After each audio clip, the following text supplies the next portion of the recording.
why most people don't invest, and why they're wrong.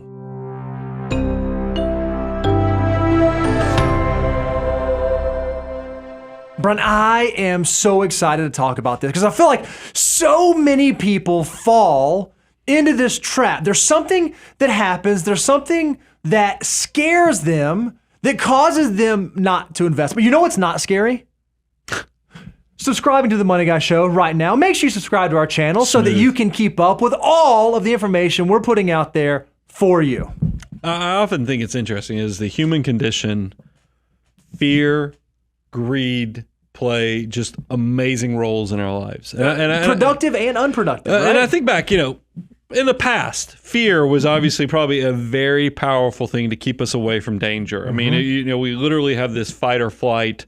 So fear was probably when your hair stands up and you realize all your senses need to be energized and your heart gets pumping. That worked out well. And fear can even help you now in our modern society. Emergency reserves, because you want to make sure you have money, you don't make those desperate decisions.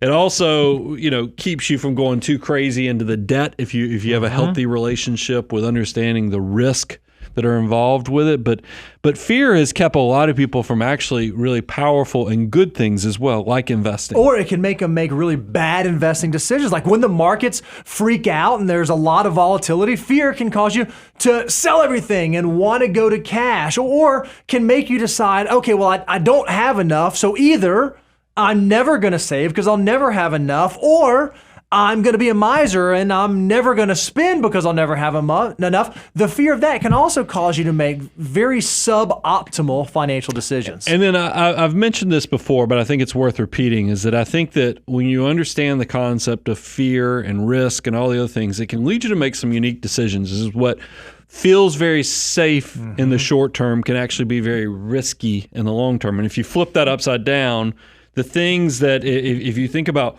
what in the short term can feel like the scariest or worst decision might actually be the most beneficial for you. So we want to kind of open the curtains and really help people understand, how do you navigate this whole fear of investing? Yeah, we're going to walk through 5 reasons why people aren't investing, but why you should hear them, understand them, and you should behave differently. So let's jump right into the very first one, Brian. One of the reasons that people say they don't invest is they say, I'm scared I'll lose all my money. When it comes to investing, it just feels like gambling. Well, I mean, it's even worse than that. There's a stat out there that says that 55% of Americans think investing is as risky as gambling. And that one breaks my heart, because gambling is literally counting on luck to create an opportunity for you.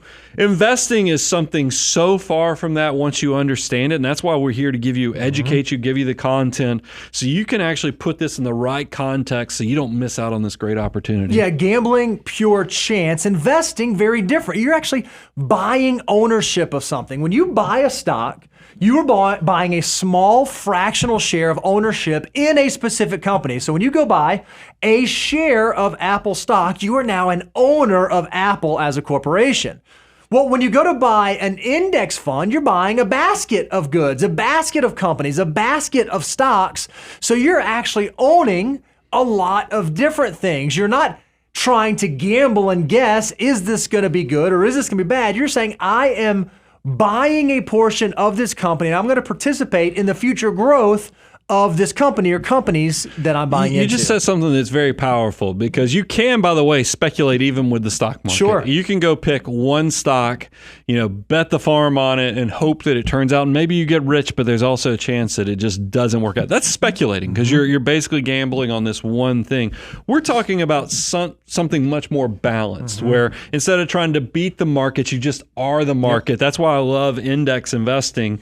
But I want to kind of go a step further, Bo, is that because I want to lean into why this is not gambling. And then when you're in doubt, I want you to remember you can always zoom out look at what the history of investing has looked like. Yeah, when we think about the stock market or stock market returns, and you think about it on a day-to-day basis, it does seem kind of crazy. It's wildly volatile. If you look at this is the S&P 500, for those of you out listening to the podcast, on September 16th of 2024. And if you're looking at this, you can see that it was up for some of the day and then down for some of the day and up and down and up and down. And in one day, it looks kind of frenetic. But then if you zoom out and you look at 1 month, well, now there's a little bit less volatility. On the 1 month from August 16th until September 16th of 2024, the S&P 500 actually made about 1.5%. If you zoom out even further to 1 year, even less volatility. Well, I think it's interesting. Even on this 1 year, now we're unique. We're looking at September of 2023 to September 2024. I don't see because every year typically has about a 14% intra-year volatility swing from the highs and lows of the year. This year was relatively is a good year to be an investor, but I want people to know volatility still happens even on a 1 year. That's when in doubt, zoom out. That's still not long term. So let's talk about something that's more long term. Like what happens when you're an investor for 10 years? Yeah, that volatility returns. You do see the up and downs, but if you look at the 10-year period from September of 2014 all the way through September of 2024, the S&P 500 made 182% in terms of total return. Now, yes, there was volatility, there were ups and downs, but ultimately it was moving in the positive direction. And this is something that I love repeating, especially whenever we are in these up volatile periods. If you look at this graph of the 10 years of the S&P 500, this is literally, when I give you the visual of you are walking up a mountain with a yo-yo. Yes, the market is going up and down, but even with the volatility of the ups and downs of that yo-yo, you're going to higher and higher ground. That's what you see with investing, and that's just 10 years. What happens when you go to 20 years? Yeah, it's pretty wild when you think about one-time occurrences aren't necessarily what happened in the stock market. The stock market is pretty consistent through time, even in different economic cycles, even in different market environments. And there was a great illustration put together by Ben Carlson that shows, looking back from 2004 all the way until 2024, if you were to start investing in those years, what annualized return would you have received? And you can see, if you're looking at the visual, that by and large, most of the time, the returns are positive. And if you could give yourself at least 5 to 6 years investing, there was not a period in time over that 20-year period that you would have not made money, that you would have had a negative rate of return. So if you can invest and you can give yourself time for your money to work, this becomes a lot less like gambling. It looks a lot more like a sure thing over the long term. Yeah, and that's why it's so interesting, because gambling, we all know the house wins. I mean, you go out to Vegas and you see huge mega structures that you know are paid for off of the losses because the house has the edge. It's the exact opposite when we're talking about investing. If you appropriately do this, you actually have the edge, because something unique about humans is that we like to innovate, we like to expand, we like to develop, and that's that. We often talk about the law of accelerating returns. You can own that. You can actually be a part of that generation of additional wealth. You know, when people were scared about artificial intelligence, just like they were scared of the internet, just like they were scared of personal computers, all these things led to tremendous opportunity that you can be a part of if you just invest in the index funds. So what can you do? Obviously, recognize that fear is a real thing and we all deal with it. So number one, we need to educate ourselves, understand how the markets work, understand what is true about the markets, and then we can use strategies to help mitigate that risk, to adjust it, to make sure the risk that we're taking on appropriately matches our risk tolerance as well as our risk capacity. And look, yes, investing is going to have volatility, but that's why you got to talk about those things you can control. I'm talking about, do you have the appropriate cash reserves? Do you have the right asset allocation? Yes, when you're in your 20s, you can be super aggressive, wide open, but by the time you get in your 50s and 60s, you're going to be dialing that down so you're not running up the scoreboard after you've already won the game. Understand where you are in this journey and make sure you're balancing the risk, reward, the fear, the greed, and you'll be in a much better place. So, Brian, let's talk about another reason why, a second reason why a lot of people avoid investing. And it generally goes something like this. The market is about to crash. Shouldn't I wait? And right now, we're at a point where the market's hitting new all-time highs. And so we're hearing this over and over. Market's going to crash. Market's going to crash. I'm going to wait for the downturn, wait for the downturn, wait for the downturn. I don't know that that would be the most prudent strategy when it comes to investing. Well, here's the problem. I hear you. You know, whenever you get in these all-time high periods, like, man, well, it can't. Trees don't grow to heaven, so I just ought to wait until this thing crashes. I even heard, Brian, in a previous segment, you just said intra-year ups and downs are 14%. Why don't I just wait for that? The problem is we don't know when they're going to be. And nobody knows. I mean, it's just like we had a chart that showed 2023 from September 2023 to September 2024. Pretty smooth sailing. Yep. Not a lot of volatility. Would you have been okay if you waited a year? And that's the problem you run into, is because when you historically look at how often markets are up versus they're down, you might be waiting a while. So we even thought, let's do this the money guy way. Let's actually create a case study where we said, let's take 3 people. And Bo, walk them through this case study where we have the best of the best, the worst of the worst, and then my favorite is the person that just kept driving through it no matter what's going on in the world. Trying to time the market is never going to work out perfectly. But for illustrative purposes, let's look at 3 different investors. Let's look at Unlucky Olga is going to time the market, and unfortunately, she is going to invest at the absolute worst time. So she's going to invest right before giant market downturns. And then we're going to compare that to Billy the Best, who actually times the market and gets it absolutely perfect. Every time he puts his money to work, it is in a market bottom. And then we're going to look at our third counterpart, DCA Diane, who's just going to invest the exact same amount every month. So we have the worst market timer ever, the best market timer ever, and then just the consistent investor. We're going to assume that they're all investing from 1980 until 2022. So this is a 42-year period, an entire working career. We're going to assume that all 3 of them make the average income in 1980, which was $12,513. And they're all financial mutants that save 25%. So they're going to save $260.70 a month. For Unlucky Olga, she is going to stack it in cash until she puts her money to work at the worst possible timing. For Billy the Best, he's going to stack his money in cash until he puts it to work at the absolute best timing. But DCA Diane is going to put her money to work every single month. So they're going to be investing the exact same number of dollars. We're also going to assume they all invest in the exact same thing, the S&P 500. They're not going to try to pick stocks. They're not going to try to shift allocations. They're just going to buy the broad index. So let's see how this plays out.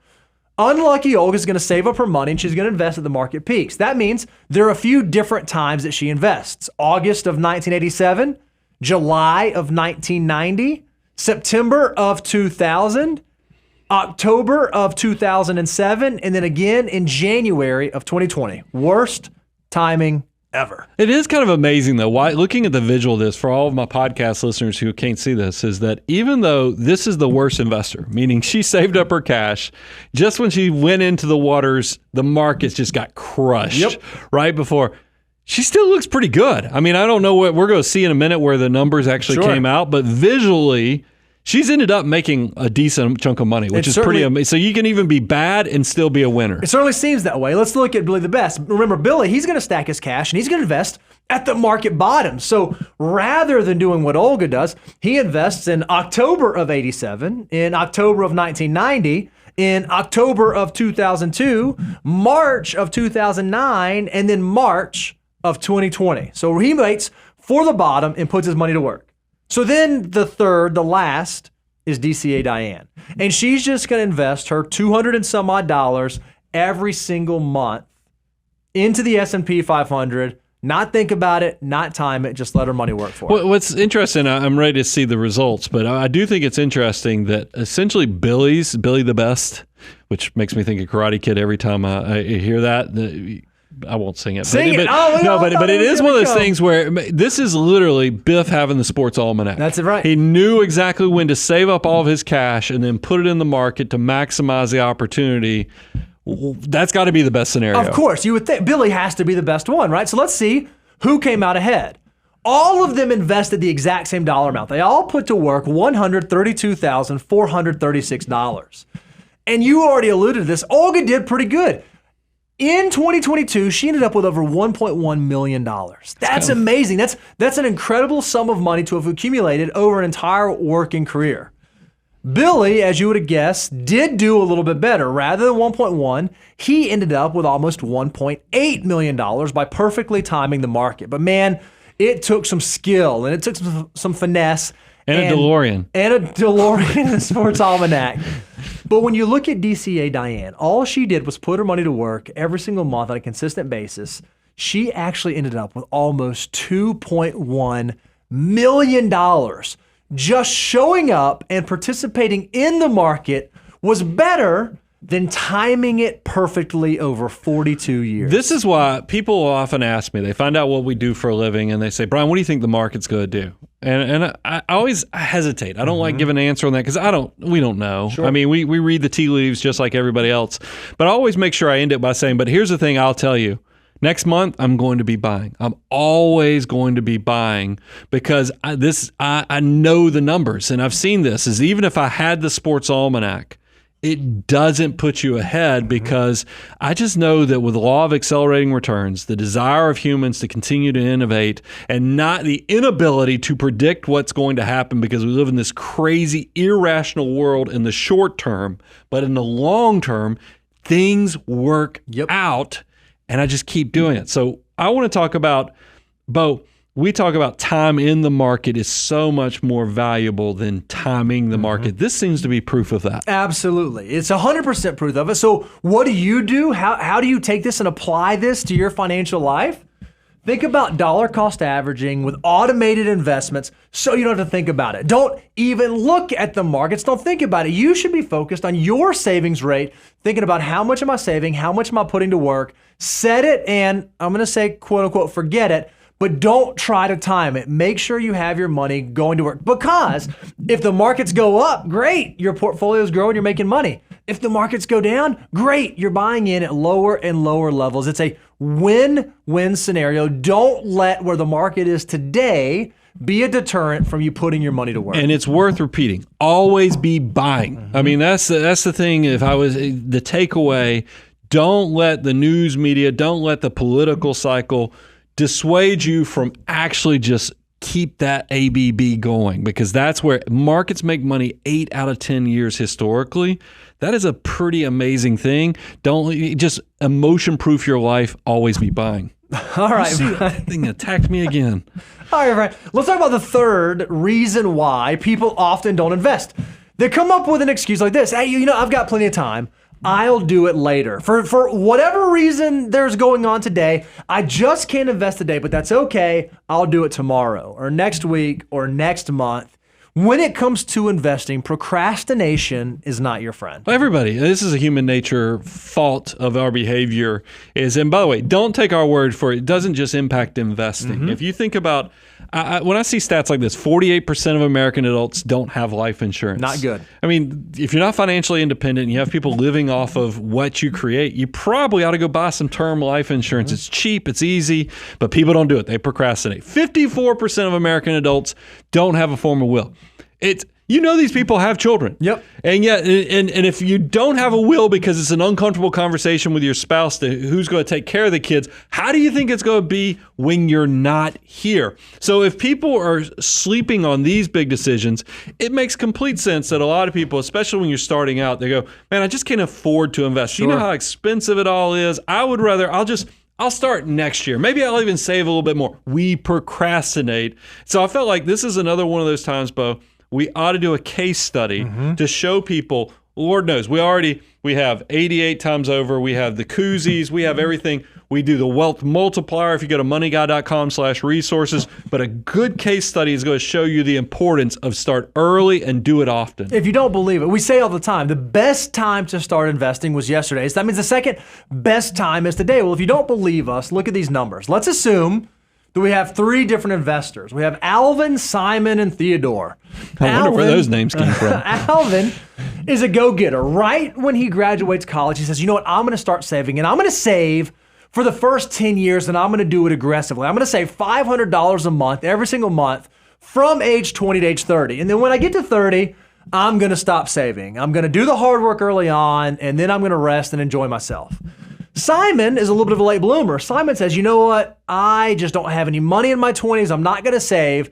I'm not going to start saving at all until I get to 30. But when I get to 30, I'm going to save $500 a month every month, and I'm going to do it all the way until I get to 60. So I'm not going to save early on, but man, am I going to do the hard work of saving tomorrow. And then Theodore says, you know what, guys, I'm just going to stay consistent. I'm going to do $500 a month every month, starting at age 20. I'm going to do it all the way until 60. Well, so we can already figure out Theodore saves the most, and Simon saves the second most, and Alvin does not save the most. But he gave it the most time initially. Him and Theodore understood the value of compounding interest and letting their time work. So let's see how the numbers played out. Alvin invested a total of $60,000. Well, because he did give it the time, his $60,000 turned into $1 million. 60,000 turned into $1 million. Now that's we didn't misspeak, by the way. That's the part I often tell people is if you start early and do it often enough, when you get to retirement, the lion's share of your money at retirement is not going to be your contribution. It's actually going to be the compounding growth. You just have to give it enough time. As you can see here, Alvin just does 10 years. 10 years. That's it. But surely Simon turns out better. Remember, he's going to save from age 30 all the way till 60, where when you look at his numbers, he saves 3 times as much. Wow. He saves $180,000. But his terminal portfolio value is only $745,000. He saved 3 times as much and ended up with $300,000 less than Alvin. That's how important time was. This is something when I talk to people and say, go to moneyguy.com/resources and look at our wealth multiplier tool as well as our downloads. When I talk about for a 20-year-old, every dollar has the potential to become $88. Mm-hmm. For a 30-year-old, every dollar has the potential to become $23. Mm-hmm. That 10 years is pretty powerful. It doesn't mean don't fall asleep. Just you listen to this show for the first time and you're 34, 35 years old and go, oh my gosh, I guess I missed out. No, because every dollar for a 40-year-old is $7. Right. So you still are in the getting is good phase, even in your 30s, but you just got to make something happen today. But then what about our third one? What about Theodore, who said, I'm going to stay consistent, invest the whole time? Well, he saves $500 a month, and over the course of his working career, he saves a total of $240,000. But his $240,000 saved ends up at $1.7 million. If you can start saving early and you can save consistently, time will do the hard work for you, but you've got to start today. That's why, what do we do? So I want everybody, seriously, and I don't care if you have to deposit, come back. I really want you to lean into this because I'm asking for 30 minutes. I want everybody who's watching this to go through the exercise. Do you have a Roth IRA? Mm-hmm. Check your Roth IRA. Do you have one? Do you have one set up? Have you automated the contributions, meaning every month you're putting in that contribution into your Roth IRA? Is your money being invested? Don't let it just sit in cash. We did a show recently where I was shocked at how much of Vanguard's money on rollover assets and so forth just sitting in cash because people didn't realize it was a 2-part transaction. You have to invest the money. You have to transfer or contribute the money, then you have to invest it. Do this part. So make sure that Roth is set up. Now, let's talk about your 401k. There's a reason when you look at the financial order of operations, this is step 2.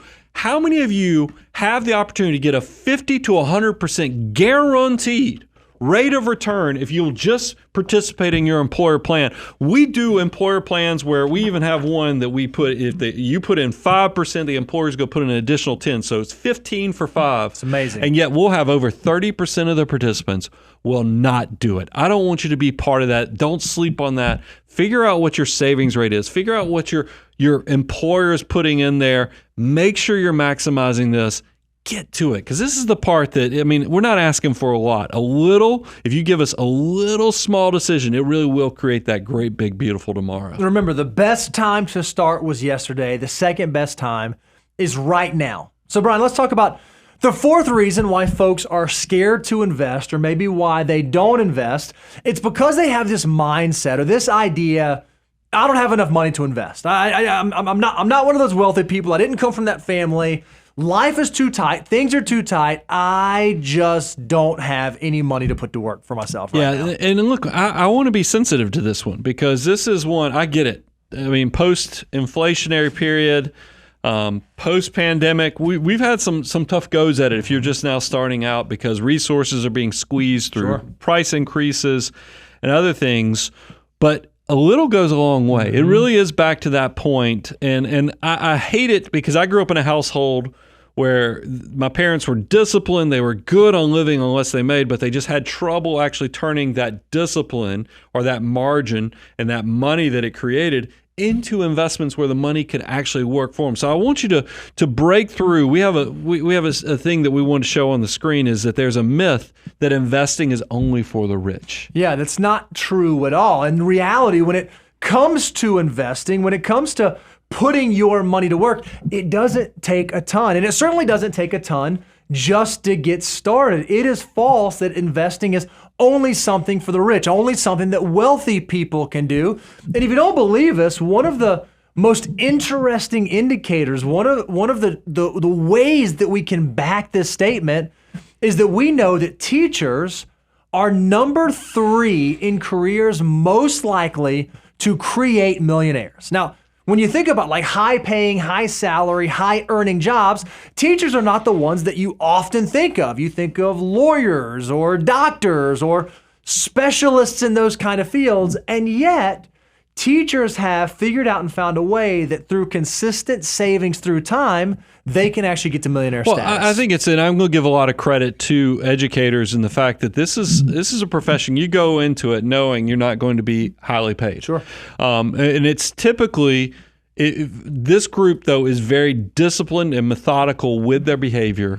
And that's the whole point of this exercise, is to show you that it's not always how big the shovel. Yes, the big shovel helps. The more income you make, the more important. But your behavior is a lot of this. You hear Dave and Ramsey Solutions, they talk about 80% is behavior. And I'm going to give them credit on that. I think that a lot of this is driven by, are you actually doing the steps or taking action to actually create positive activity and momentum in your life? And that's why, once again, I think a case study can really illustrate this even better. It does not take a lot. So let's look at an individual. Let's look at Twyla, who is 25 years old and doesn't have a ton of money to save, doesn't have a ton of Where money does to she invest. start, Bo? How much is she going to invest a month? She's going to start with $25 a month. That was not a miss, $25 a month. That's, by the way, when I first started investing in the 90s, do you realize your minimum investment had to be, like if you wanted to do Vanguard, I'm trying to remember if it was $300 or $500 a month. They wouldn't even talk to you until you could do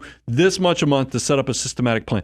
I think every one of these big providers, whether it's Fidelity, Schwab, Vanguard, they really have taken away all their minimums because the technology's gotten so good. You literally can set up $25 a month. So you don't even have to, remember, $100 a month is what changed my life. Yep. It's even a fourth of that now, so don't sleep on this. So she's going to start saving $25 a month, and every year she's going to increase her monthly savings by $25 a month. So this year it's $25 a month, and then next year it's going to be $50 a month, and the year after, $75 a month. And she's going to do that every year of her working career. And when she gets to the end of her 40-year career, she'll be saving $1,000 a month at age 65. So I do not think that this is a crazy assumption. I think this just shows that if you can just start somewhere and you can get better through time, it can be pretty remarkable. Because at the end of Twyla's career, when you look at what actually happened, she saved a total of $234,000. That was her money that she put to work, her contributions, and yet her portfolio is over $900,000, and she just started with $25 a month. And this is really an exercise in consistency and improving over time. If you, any extra effort, if this was more like my Morrow moment where maybe it started off at $100 a month and maybe it went to $200, or even maxing out the Roth IRA before she crossed into her 30s, this even hockey sticks up even higher. The big takeaway, though, is, and we even went conservative. We went 8% on rate of return. There are years where you're going to see that you can easily make 10% and beyond, because we're coming through one of those years right now. So we didn't want this thing to get away because we wanted to show this works, guys. I mean, I want you to really focus on the behaviors of what you can do today and just start somewhere. I don't care if it's $25 a month, $50 a month, $100 a month. Just get the pebble rolling down the hill, and you're going to get addicted in a good way to building your future and better wealth. But your financial circumstance won't change unless your mindset changes. We know a ton of folks who make $100,000 a year, $300,000, $500,000 a year that say, guys, I don't have any money to invest. I don't have anything left over. If you can't figure out how to save a little bit today at your current circumstance, you're likely going to have a really hard time figuring out later on how to save. So make sure you begin to build that behavior today, no matter where you are in your financial journey. Don't just assume that, oh, when I have more money, I'll be a good saver. No, if you're a good saver today, that will be the truest indicator of will you be a good saver in the future. The messy middle is hard. I mean, when you're short on time, you're short on money, and that usually happens in your 30s when you got the marriage, you got the career, you got the kids, and I get it. But I want you to know you'll never get that decade back. And I'm also very transparent. I've shared it in Millionaire Mission and a lot of other shows. I didn't feel really comfortable, even though I had good savings habits, I had good career trajectory going on. I didn't feel comfortable with my money until my early 40s. It's just because that messy middle was whooping me. I mean, a lot between starting a company, raising a family, but I always really put forward that I was going to be disciplined. And even though life was hard, I was going to try to take a little bit of today for the future. Yep. And that's the part that I want to encourage you. Don't just give yourself the easy out and say, well, I will do this 7 years from now because the kids will be this age. Do something. I don't care if it's $25, $100. Just don't take the easy way out, even in the messy middle. Put something towards the future. You know, Brian, we do this annual millionaire survey where we ask our folks, hey, what are some of your greatest financial regrets, or what do you wish you would have done differently? Not one time has anyone ever said, man, I wish I wouldn't have started investing way back when. Man, I wish I wouldn't have started with $100 a month. I wish I wouldn't have started with $25 a month. It's always, man, I wish I would have started earlier. I wish I would have saved a little bit more. I wish that I would have figured this out sooner. The sooner you figure it out, the more powerful it can be over the long term. All right, Brian, so we've talked about a few reasons why people don't invest or they're scared of investing. This last one I think is so true. And I understand it. A lot of people say when it comes to investing, when it comes to financial markets, frankly, it's intimidating. It's scary. It's frightening. I don't have a degree in finance. I don't understand all the terminology. I don't know where to start. Man, welcome to why we're here. This is the big why. I think about this. I get very sentimental. I think about my own journey, Bo, your journey. We both come from pretty humble beginnings. And I think about the fact that when I got my first job in public accounting, you know, everybody's all proud of, man, working in public accounting. Good for you. You must be smart. And I started having income come in. I didn't know where to invest. I didn't have it, you know, somebody didn't do this for me or model it for me in my life ahead of me. So I had to figure it out. And I look back, and if I wouldn't have gotten fortunate, here's where I was fortunate. I discovered Wealthy Barber.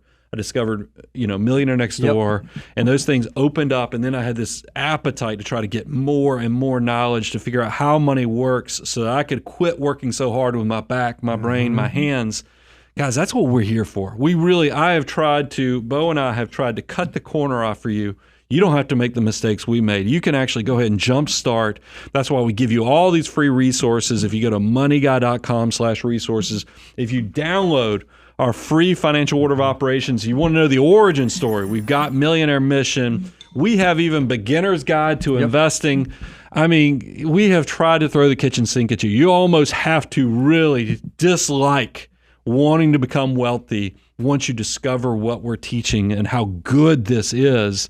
And I feel, you're like, well, what's the catch? You guys, there's no way you guys are this nice. Yeah, there's a catch. It's called the abundance cycle, is that we have learned if we let you give it away, just completely load you up, you're going to learn, you're going to apply these concepts. And then a magical thing's going to happen, and maybe it takes a decade, maybe it takes 15 years. You're going to reach a level of success where your simple life, that you just started making small decisions that stacked on top of themselves, all of a sudden it's going to start feeling a lot more complicated. When you file your taxes, when you're trying to figure out, what do I do now? I've reached 7-figure status. We're going to leave the lights on for you. We're going to be waiting for you. And that's what I love about what the truth and the purity of our message is. We get to love on you, give this to you, let you become the best version of yourself.